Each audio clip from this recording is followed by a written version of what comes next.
अभियोजन का मामला संक्षेप में इस प्रकार है कि सूचनाकर्ता बालिका उम्र 16 वर्ष दिनांक 19/9/2018 को वह गांव की गणेश जी की मूर्ति विसर्जन में ताप्ती नदी गई थी।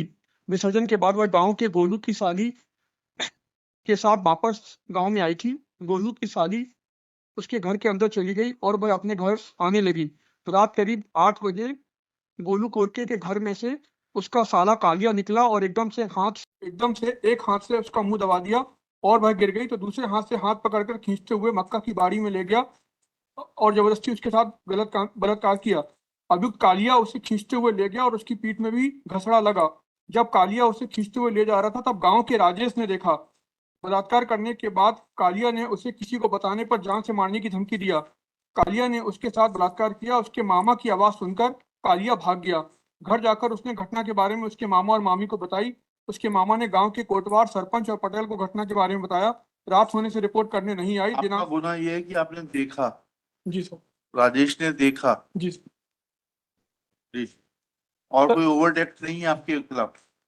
सर, डीएनए हमारा पॉजिटिव आया। डीएनए इनका नेगेटिव है, हमारा पॉजिटिव आया। कालिया का नेगेटिव है? my lord, Kaliya Kaliya is already released on bail during trial. ठीक है। इसमें सर अगर देखेंगे सर तो डीएनए बलात्कार कालिया ने किया, डीएनए आपका पॉजिटिव आ गया? जी सर। हैं? हमारे खिलाफ कोई एलिगेशन ही नहीं है एफआईआर में। अरे जी ठीक है, समझ गए वो, समझ गए। ऐसा कुछ है क्या कि सैंपल बदल गया आपस में, ऐसा कुछ लिखा है क्या? नहीं सर, ऐसा नहीं। ऐसा कोई सजेशन नहीं है? फिर विश्राम करो और क्या,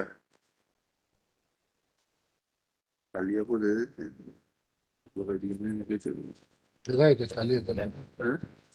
कालिया की भी लगनी है। my lord, 3.1 एक बार रुक जाइए बता।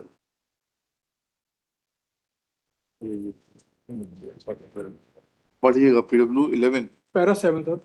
पैरा 7। आरोपी का ब्लड सैंपल ईडीटीए बॉयल में लिया गया था। Product P5 and product P6 में ईडीटीए बॉयल में मेरे द्वारा सैंपल लेकर रखा गया था। इसका कहीं उल्लेख नहीं है। यह कहना सही है कि साधारण शीशी में सैंपल लिया जाए तो वह ज्यादा समय तक सुरक्षित नहीं रहेगा, खराब हो जाएगा। जो सैंपल लिया गया था उसमें मैंने कोई केमिकल नहीं मिलाया था। डीएनए देखना है तो असीमित समय तक सैंपल सुरक्षित रहता है। जो सैंपल मेरे द्वारा लिया गया था उसको मेरे समक्ष पुलिस वालों ने सीलबंद किया था। ठीक है, किया था वो, उसके बाद? सर अब यहाँ पर वो इनिशियली अगर चीफ में दे रहे हैं, चीफ में कह रहे हैं कि वो ब्लड सैंपल लेने का मैंने उसको सीलबंद किया था। चलिए, उससे क्या फर्क पड़ा? वहां पर क्या सील टूटी हुई पाई गई थी? नहीं, क्या ऐसा नहीं पाएगा, ऐसा नहीं पाएगा। और दूसरा, अगर जो सीजर मेमो बना है सर, उस सीजर मेमो में भी नमूना सील नहीं बनी, वो नमूना सील नहीं है वहां पर। तो हॉस्पिटल से हुआ ना जी चाहिए ना, सिर्फ कहाँ पे बनी? चलिए और कुछ बताइए। लड़की तो कह रही है कि सिर्फ आप देख रहे थे, कालिया ने गलत काम किया। देखने से डीएनए पॉजिटिव कैसे हो जाता है? कोर्ट स्टेटमेंट में लिखा है दोनों ने। कोर्ट स्टेटमेंट में she has change her statement.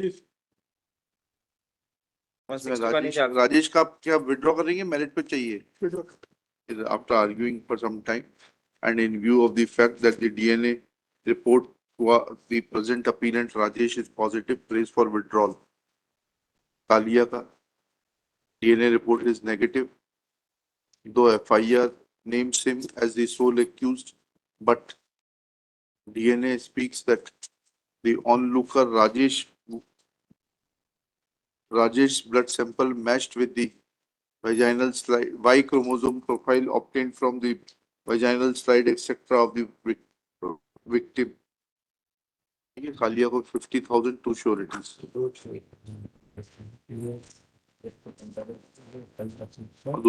जी दोनों चीज लिख रहे। Prosecutrix has made contradictory statements and Before the court and the police station in the FIR and in the FIR कर दिए।